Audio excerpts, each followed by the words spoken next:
The broadcast is now starting. All attendees are in listen-only mode.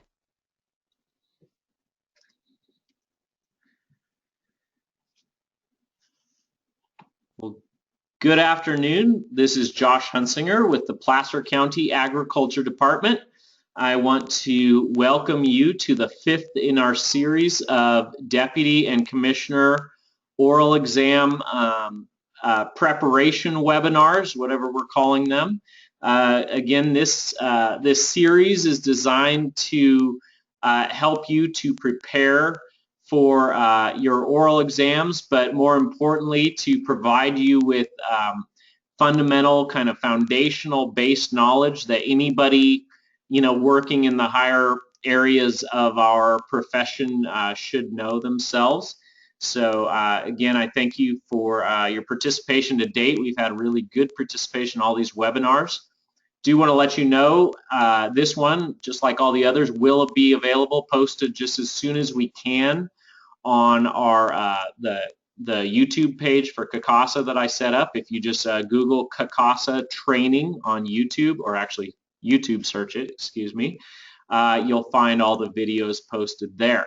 As always, I'm also happy to send you a copy of today's PowerPoint presentation. If you'd like that, just email me and ask for it, and I'll be glad to shoot it right back to you. So without further ado, let's go ahead and get started.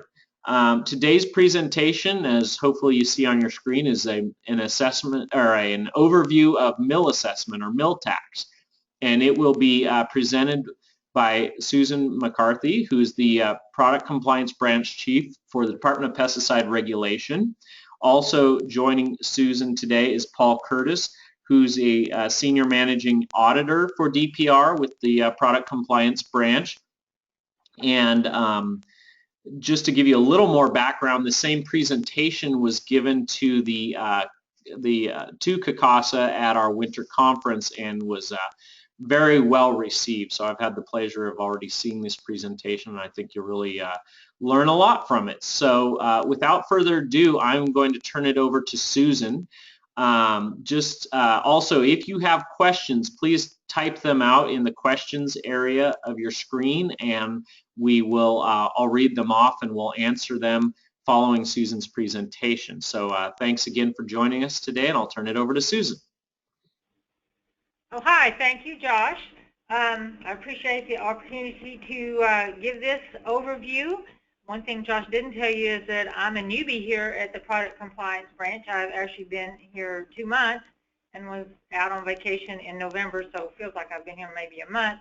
So Paul is in here to make sure that I don't steer any of you wrong, and he's been here since in this branch since it was established. So between the two of us, we ought to be able to give you as much information as you need on this, and look forward to hearing your questions at the end. Okay, Josh, do I have control of the screen? You should. If you don't, I can give it to you. If it doesn't seem to be, okay. It looks like you do. So yeah. Oh, here we go. Here we go. Yeah, when I was hitting the forward key before, nothing was happening. So the authority for mill assessment was established in 1971. I don't know why this is so slow. I'll go ahead and run it, Susan. Sorry? I'll go ahead and do it. I've been. So you've got control of the screen? I guess so. We'll just run it that way. Okay, that's fine. That's fine. So the mill assessment was established in 1971, and it was established to provide a source primarily to the counties at the time, but also to DPR to fund pesticide regulatory activities. All the Food and Ag Code sections are 12841 through 12847 in the Food and Ag Code, which provides the authority for the mill assessment.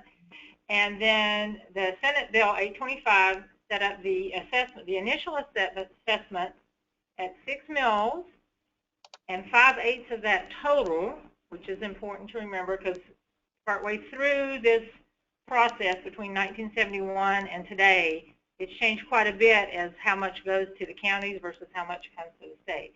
So originally, 5/8 of the total mill went to counties for local enforcement. So if you can hit the next screen. So what is a mill?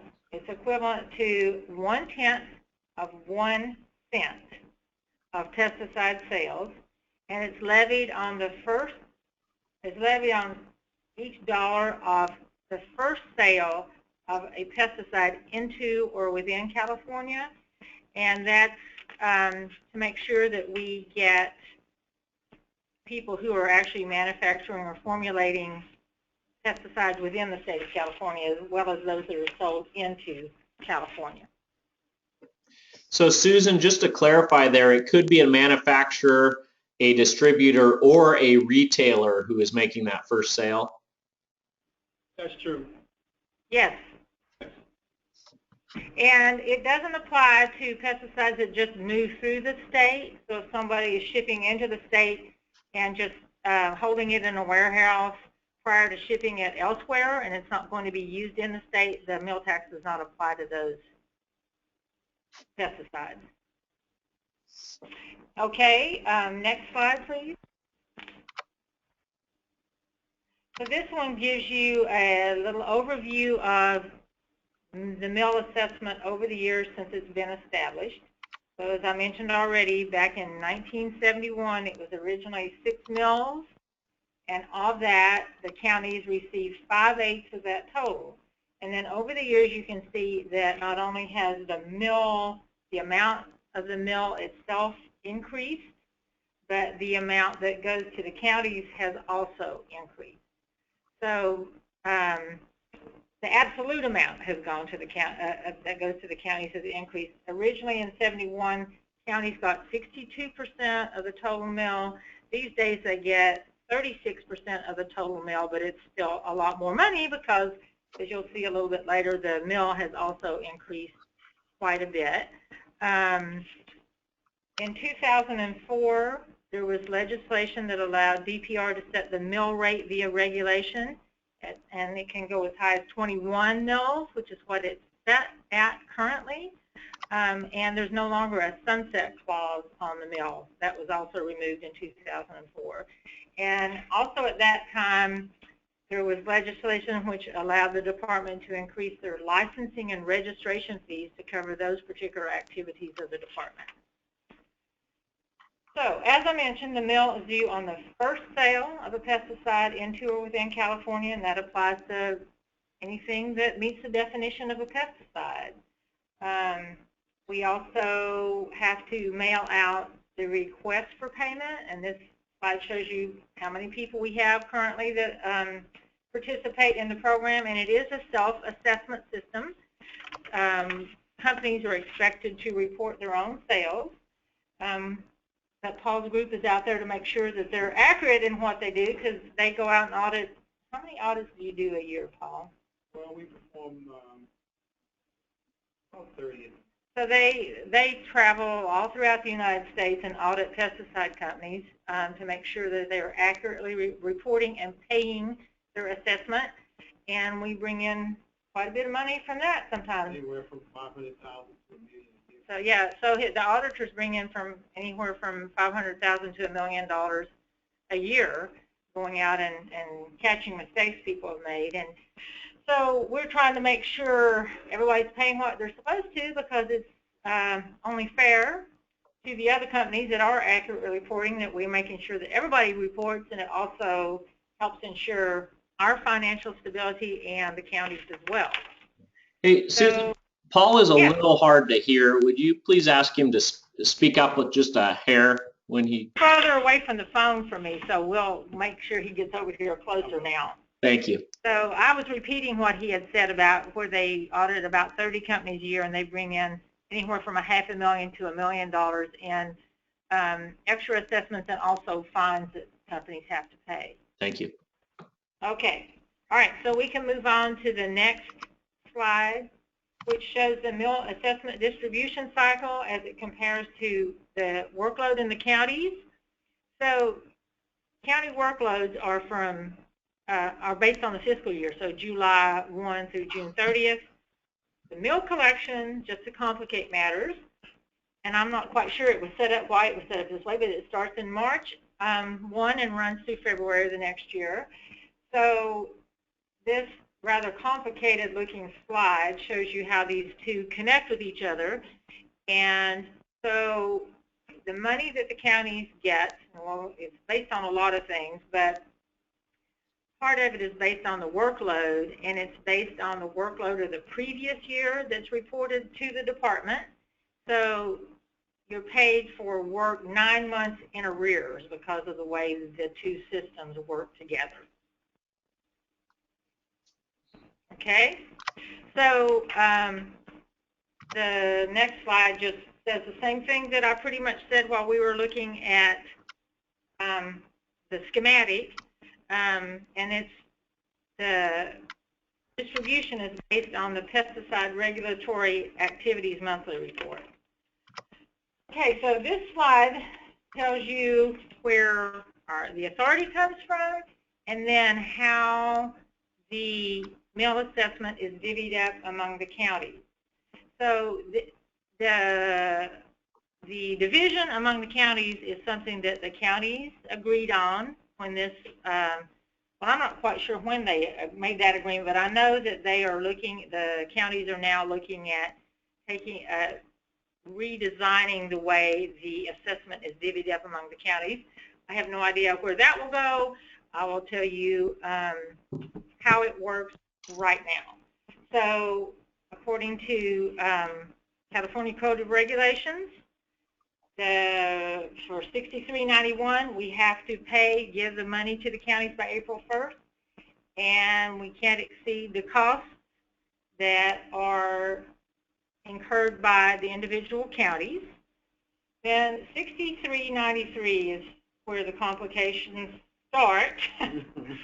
So, according to the California Code of Regulations 6393, 70% of the funds, and this is 70% of the county's 7.6 mills that you get. 70% of that is divided up based on criteria that are in 6393, and we will go over those in a minute. Then the 6395 section says that the other 30% of those funds are are based on ensuring that the counties receive a base level of funding that is the average of the fiscal years ending June 30th, 2001, 2, and 3, or the amount of dispersed in fiscal year 2003, whichever is greater. And then, after all that has been fed through the mill, there's extra money, usually left over, which is called the residual mill. And according to the California Code of Regulations, Section 6396, the residual mill is used to fund special requests for the counties. So counties submit the request to us by March 31st, and then we award these funds to the counties, and it's distributed proportionally among the counties. I'll go into more detail on these as we go along. It's a very complicated system. Okay, so if we go to the next, so this, we've made up some amounts here. So if we had 24,330,000, 70% of that goes over here to the left and is going to be divvied up based on the criteria set out in Total Regulation 6393. So we'll talk about that, and then we'll talk about the other 30% later. So next slide, please.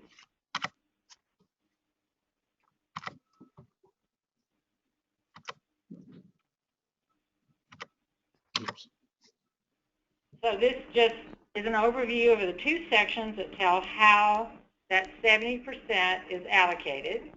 And the next slide, the pie chart, I think is a little bit easier to follow. So if we could go ahead and go to that. So this is how the 70% of the 7.6 mills is allocated. And this is, again, something that the County Ag Commissioners came up with as the most equitable way at the time of distributing these funds. So the biggest sections are the 40% of the 70% that is based on the pesticide use reports, data records, in relation to the total number of pesticide use reports for all counties. The 40% of the 70% comes to your county based on that. Then 21% of that is based on the number of restricted material permits and amendment sites and then NOIs reviewed. Then 21% is based on the pounds of non-ag pesticides sold into California in relation to the population of your county. And that's based on census data, the population is. And then you have, as you can see, all the smaller sections there that make up the total of the 70% of the mill.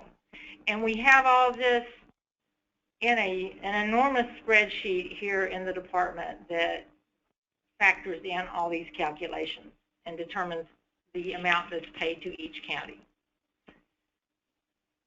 Okay, we can move on to the next section. So this is the other 30%, which is, as I mentioned before, based on the 2001, 2, 3 average or the 2003 payment, whichever one is greater. The minimum reimbursement for the counties, $27,600. Okay, next slide, please. So this shows where 30% of it goes off to the right there. 30% of those funds is used to ensure base funding. And then we have the residual mill. Next slide, please.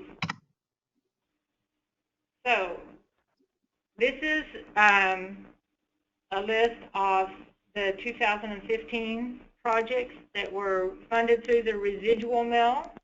These were all funded before I came on, so I'm not familiar with them. I'm assuming that a lot of the folks on the line are. So we're developing CalPEAT, expanding the administrative oversight of the county's pesticide programs, funding project management and oversight of Cal Ag permits, and funding for a project director and oversight of Cal Ag permits. Okay. And then some more projects, augmentation of the hearing officer project, maintenance of automated inspection and reporting systems, and also we're partially offsetting your expenditures for the pesticide use data report. And then that's back to showing you for the residual mill, it falls in the chart. And then we also have, if there's anything left over after the residual mill projects, that money can then be distributed among the counties proportionally to how the other money was expended among the counties.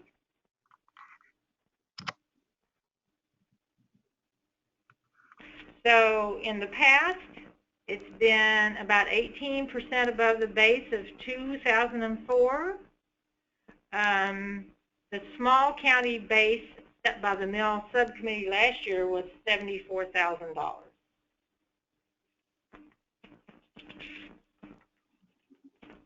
Okay, next slide, please. And that's just showing you then where how all the money is spent. And then we have another slide that's showing you how the mill collection has increased over the years, and as you can see, it's increased considerably over the years, but along with that, it is now providing the majority of the funding for our department. We used to receive quite a bit of general funds. I'm not quite sure when that ended, but yeah, but these days we don't get any general funds. We're supported primarily through the mill tax get some gas tax funds, and then I'm not quite sure, probably some federal funds too. But our primary source of income here at the department is now the mill assessment. And since this slide was made, we've gotten a more update report on our mill collections for 2015, and now we're up a little over 30 million for the current year. So it's been a very healthy source of income for the department. Next slide, please. So we're here to make sure that people do comply with the law on the mill assessment for several reasons. One of them is the mission of the department is to protect the health and of the environment. If pesticides aren't registered, there's no registration fee, there's no mill assessment paid on them, and neither you nor we would be able to stay in business much longer if pesticides aren't registered and the mill isn't paid. And I also want to point out that we are very careful here at the department to use the word mill assessment, not mill tax. It makes people very uncomfortable here if someone says mill tax. So it is an assessment. Okay, next slide. So this is just information if you in the counties are aware of come across any pesticides that aren't registered or misbranded, this is where you can report them to us. We also have people that go out and do marketplace surveillance inspections. That's Pat Falcon group, and they go out and look for misbranded and unregistered pesticides, and they also follow up with companies on those, and those companies are often assessed fines as well for not registering their pesticides correctly with the state of California. And then the last slide is just my contact information here at the department. So since this is going to be up on the web, then you folks are more than welcome to contact me at any time. If I don't have the answer for you, I will certainly track it down. So I guess we are ready to turn it over for questions, Josh. Well, thank you so much, Susan. I am not showing any questions yet. Okay, well, too much, too quick. So we'll just give it a minute or two here maybe to see if any of the folks that are tuning in today have any questions. I don't see any yet. So again, if you have questions, there's a question area on your control panel for the webinar, and just type them in, and then I'll read them off and we'll get them answered. Give it a few minutes, a minute or two here for questions to come in. Well, and while we're waiting on that, the one thing I didn't talk about very much at all is we're going online with our mill pay. In 2016, we've already had some companies. They're having what's called a soft rollout, where some companies are already participating in that, but our goal is to encourage all the companies that are paying the assessment to do it through an online system, which will be a lot more efficient. Plus, we look at it as a better way that we can track things and collect data, too, on what's sold in California. So that is coming up next year. Very good. Okay, here's a question. Okay, so what about online yes, this one. What about online pesticide sales like doyourownpestcontrol.com direct to homeowners? Do they pay the mill tax? If they sell into California, yes. And we have people who do what are called desk audits. So they go online, and that's another thing we very much like to hear about. If you come across one of these sites, please let us know.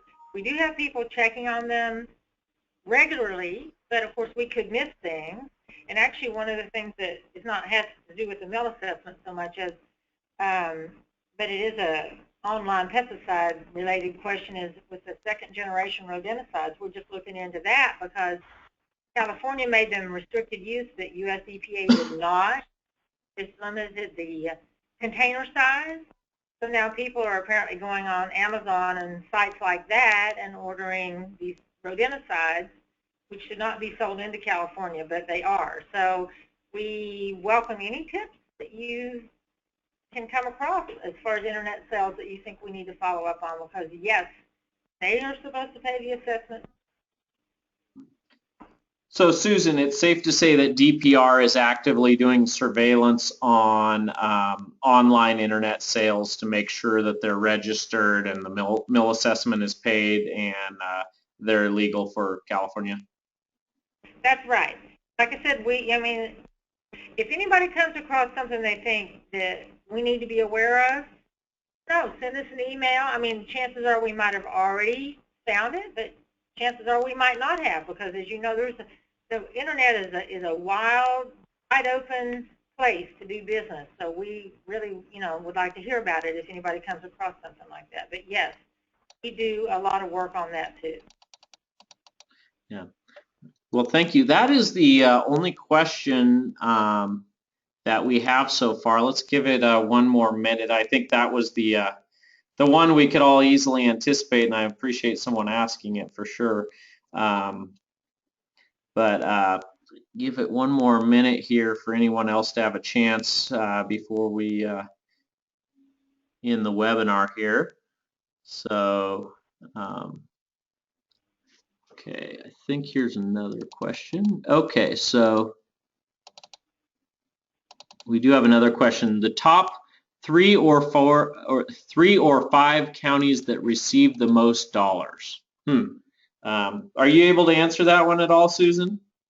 Not right off the top of my head. I can sure send you an email with that information today, unless you have it here, Paul? Yeah, it may have that.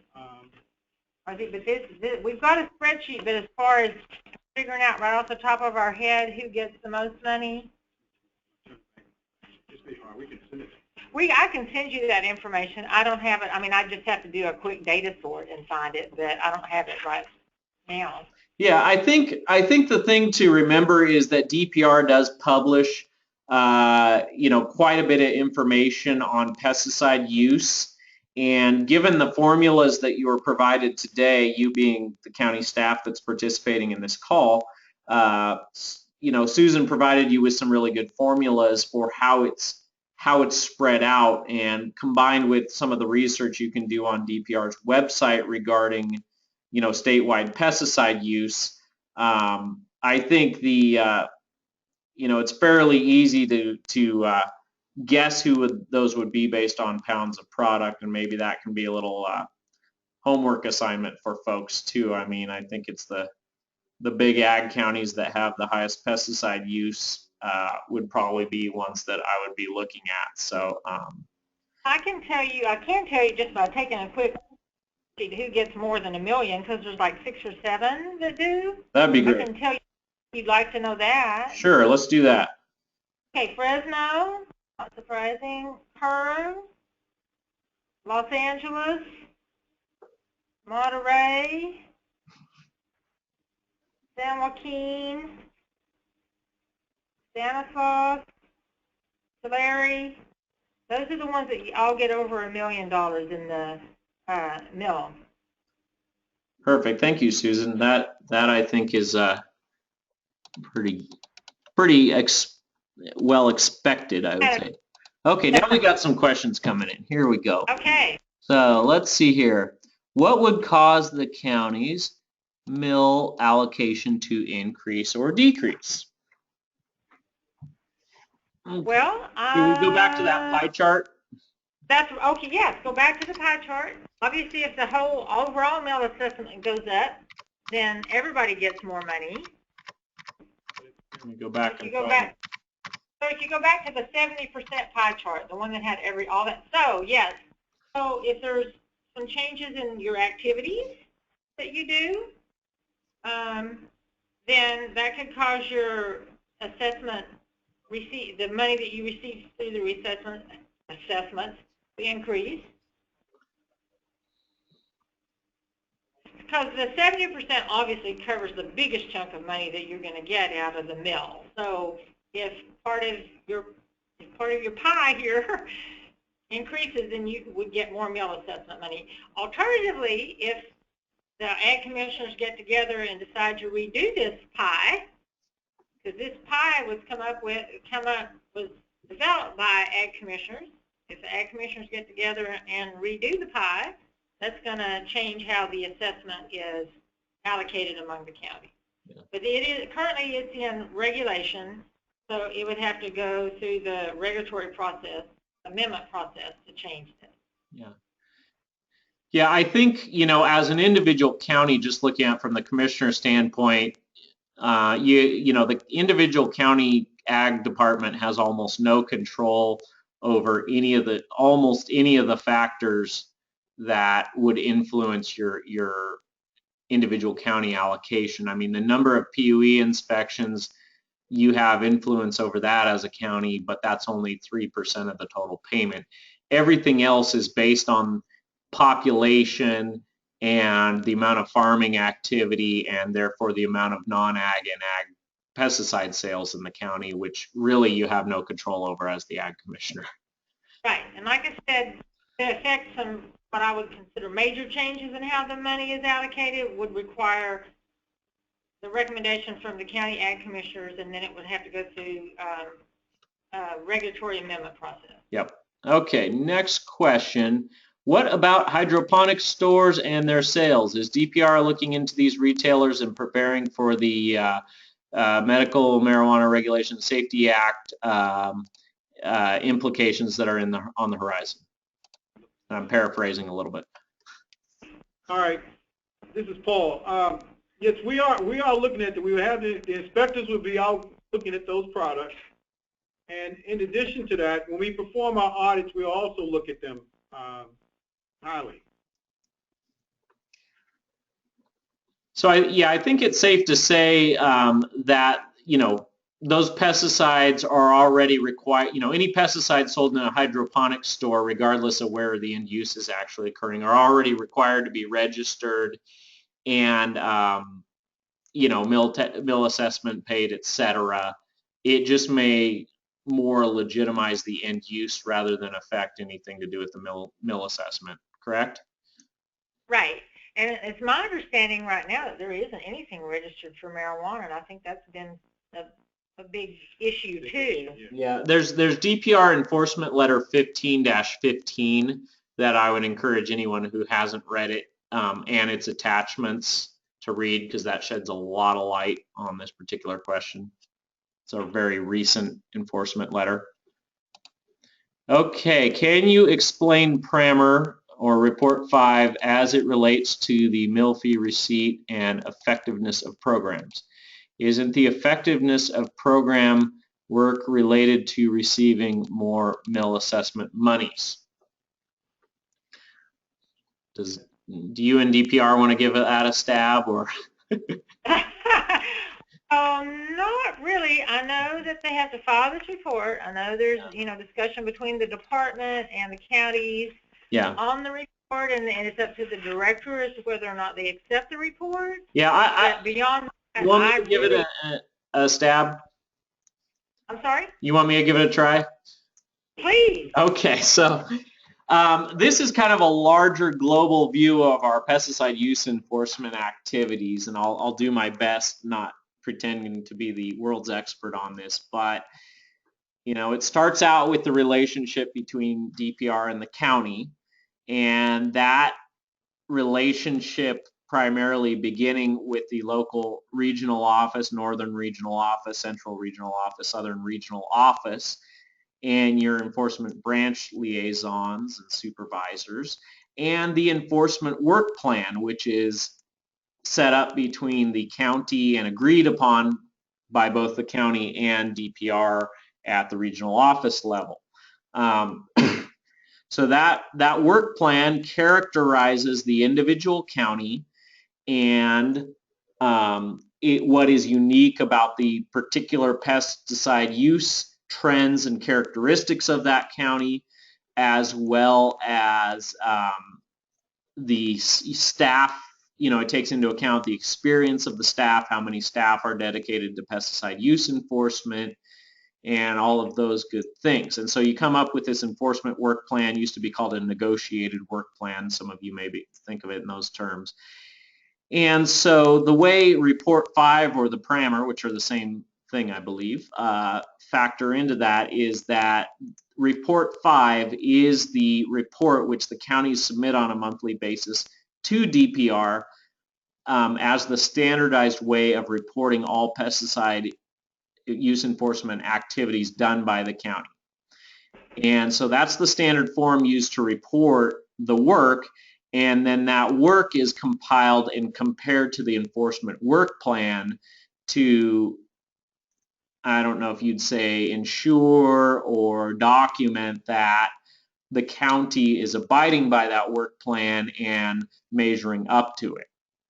So, you know, this may be speaking out of turn a little bit, but, you know, theoretically, if a county completely did no pesticide use enforcement, I suppose in some way, you know, it would definitely jeopardize the ability to receive the mill assessment money. However, I don't think that's the case in any counties. And in the positive sense, as I think the last question, or one of the last questions discussed, there's not really a way to, you know, be an overachiever and therefore realize more mill assessment money. On the unclaimed gas tax side, there's of course $9 million set aside in unclaimed gas tax each year for statewide pesticide use enforcement activities, and you have a little more control over PUE as it affects your gas tax than you do on your mill tax, in my opinion. So hopefully that answers the question sufficiently. It's kind of a large question, but you know, this is part of what we're hoping to do, is give you a broader understanding of how all these things like your enforcement branch, your product compliance branch, mill assessment, unclaimed gas tax, your enforcement work plan, all of those things are very related to each other when it comes to pesticide use enforcement revenue. Hopefully that all made sense. Thank you very much. Okay, what is meant by expenditures in the criteria items?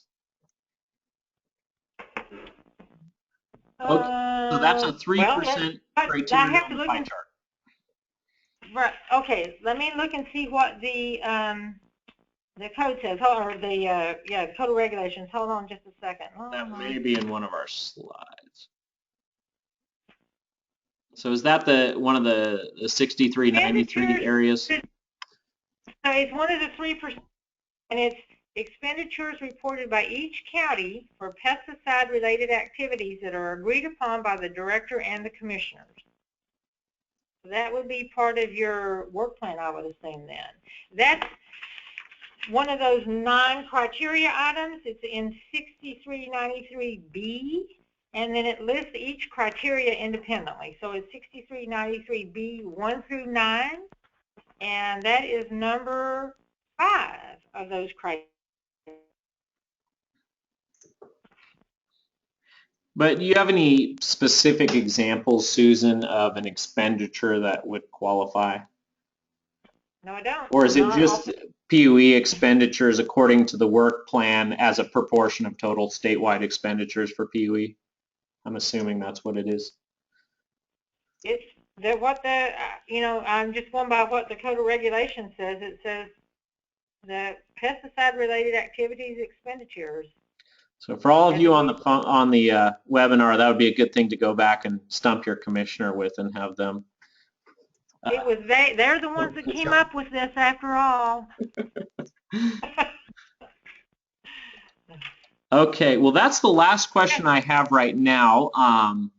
Give it one more minute here while we wrap up. But Susan and Paul, I thank you very much for this presentation, and I even, you know, learned some new stuff seeing it again, and so I hope it was really helpful to everyone that has listened in today. And I thank you for the good questions. They were very good questions, and as I said, I'll try to get this up on YouTube today, possibly even, or Monday at the latest, and we will also, I'm happy to hear from any of you. If you'd like a copy of the PowerPoint presentation, I can email you that as well. You should all have my email from the webinar invite, and just let me know if you'd like it. So Seeing no other questions, again, thank you, Susan and Paul, and we will conclude this webinar.